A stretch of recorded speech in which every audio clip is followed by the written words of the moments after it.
So, ito yung kanyang posisyon.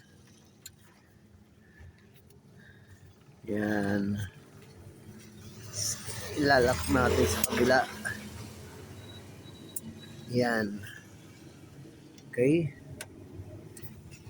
Ito na yung kanyang takip. Okay, so ito yung kanyang takip. Yan. Ito naman yung kanyang socket.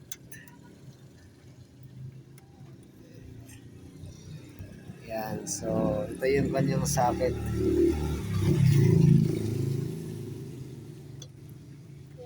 Okay, so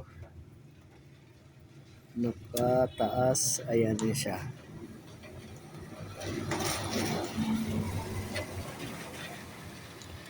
Yun. Yan, so nakabit na siya. Yan, so ito na yung kanyang bagong headlight.